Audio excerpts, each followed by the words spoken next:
जय श्री राम दोस्तों, स्वागत है आप सभी का सनातन धर्म यात्रा में। दोस्तों, पिछले वीडियोस में आपने श्रीमद् भगवद गीता के 13 अध्यायों को सुना और समझा। अब आइए चलते हैं श्रीमद् भगवद गीता के 14वें अध्याय पर। इसका प्रथम श्लोक है, श्री भगवान उवाच परम भूया प्रवक्ष्यामि ज्ञानानां ज्ञानमुत्तमं यज्ञजात्वा मुनयः सर्वे परा सिद्धिमितो गतः। अर्थात श्री भगवान ने कहा, सभी ज्ञान साधनों में अति उत्तम एक ज्ञान उपदेश तुम्हें कहूँगा, जिसे जानकर मुनिगण इस देह बंधन से परामुक्ति प्राप्त किए हैं।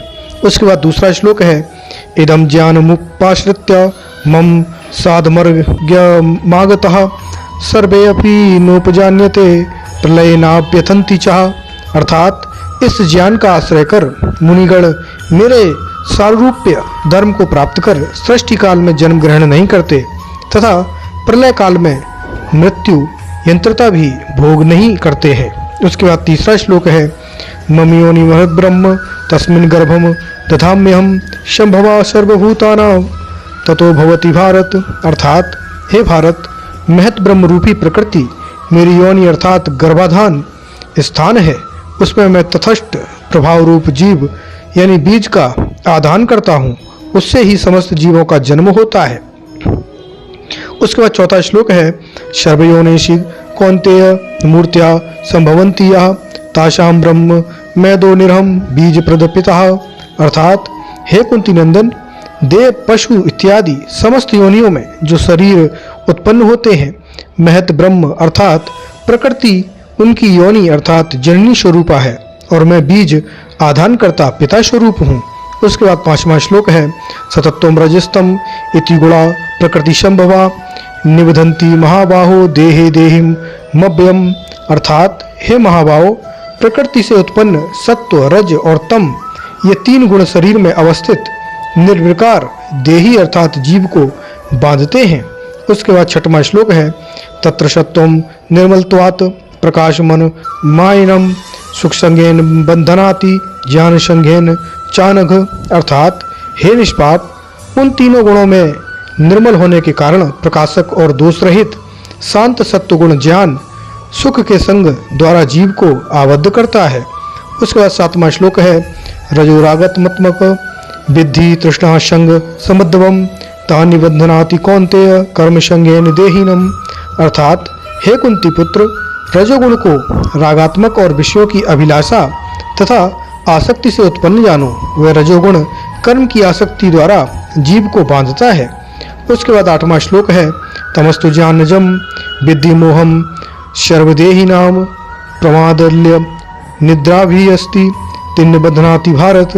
अर्थात किंतु हे भारत, अज्ञान से उत्पन्न तमोगुण को सभी जीवों का मोह जानो। वह प्रमाद आलस्य और निद्रा द्वारा देही को आबद्ध करता है। उसके बाद नौवां श्लोक है, सतत्वम सुखे संजयति रजा कर्मणि भारत ज्ञानावृत्य तू तमा प्रमादे संजयतत्व।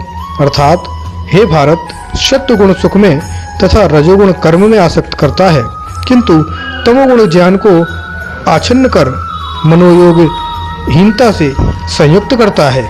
उसके बाद 10वां श्लोक है, रजस्तमस्य भूभय सतत्वं भवति भारत रजासत्वं तमस्यैव तमासत्वं रजस्तथा।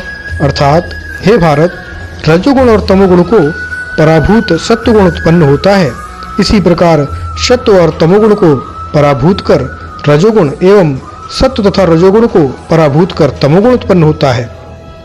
उसके बाद 11वां श्लोक है, सर्वदारेषु देहेऽस्मिन् प्रकाशे उपजायते ज्ञानम यदा तदा विद्यादि वृद्धम सत्वमित्यतो।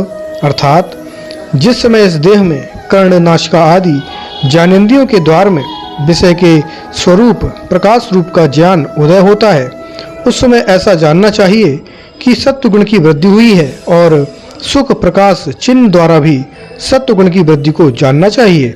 उसके बाद 12वां श्लोक है, लोभा प्रवृत्ति आरंभ कर्मणा मशमास्पृह रजतस्यानि जायन्ते विवृद्धे भारतर्षभ। अर्थात हे भरत श्रेष्ठ, लोभ नाना यत्न परता कर्मों का आरंभ भोग में अशांति और विषय भोगों की अभिलाषा ये सब रजोगुण के उत्पन्न होने पर उत्पन्न होते हैं। उसके बाद 13वां श्लोक है, अप्रकाशो अप्रदश्य प्रमादो मोह एव चः तमश्चित्तानि जायन्ते विवृद्धे कुरुनंदनम।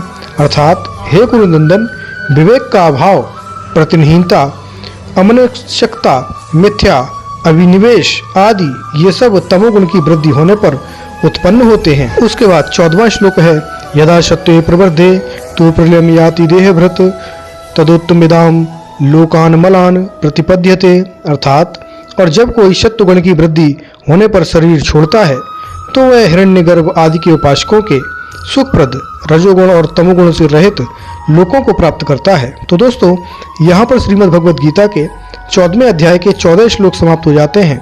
तो अभी तक आप क्या समझे, कृपया कमेंट बॉक्स में अवश्य बताइए। बने रहिए सनातन धर्म यात्रा के साथ और लेते रहिए रोचक एवं धार्मिक जानकारियाँ प्रमाणों के साथ। धन्यवाद।